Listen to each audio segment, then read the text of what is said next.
Today I am taking bananas and I am deep frying them in a massive pot of oil. Yes, that's right, deep fried bananas. All right, come over here. I am now going to just grab a banana and it is now time to peel. Now there's many ways you could deep fry a banana, but I'm gonna go the method of deep frying it whole, just like that. Look at that, we have the whole banana right there. We're not gonna cut it, nothing like that, just straight into flour. So just get that banana fully coated in flour. This is a 3-step running process. Then from the flour, that's gonna go right into egg. Now, while that's in there, I just wanna show you our oil is heating up. It's getting very, very hot. It is currently at a temperature of 338, maybe 339 degrees Fahrenheit. We want that to be at about 350 for frying, but by the time we get over there, it should be good. We have a nice high flame. Now, you just want to rub all of that egg on the banana, getting it nice and covered. Make sure you have full coverage. That will act as our glue. So then we're going to take that, drain off the excess glue, aka egg, and then just make it rain with breadcrumbs. You want to make sure every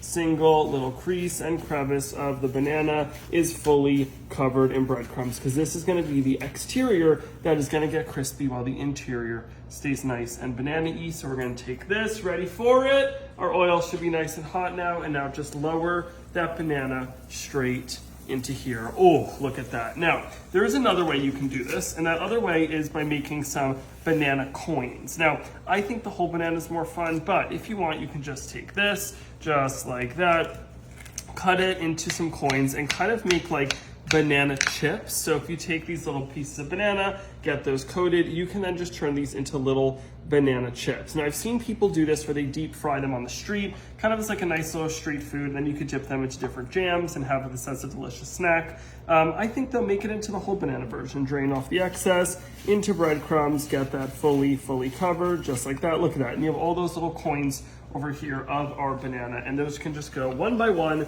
right into the oil to fry it. But as well, you want the outside golden brown. It's gonna kind of melt the inside, not really melt, but make it nice and soft and warm. The time has come, time to take these out and look at that beautiful golden brown. I mean, that is a perfect looking banana. Just take these out of here. Look at those. Have you ever seen a more perfect banana than that? I bet you haven't. Absolutely beautiful. Now, if you come over here, I'm gonna make a little cinnamon sugar just to kind of garnish them with. So just take the cinnamon straight into some granulated sugar, mix. Cinnamon sugar is very simple. It is cinnamon and it is also sugar. And I just take that, give a good hefty sprinkle over these, and then it's time to let them cool and give them a try. Now what, you asked for a snack?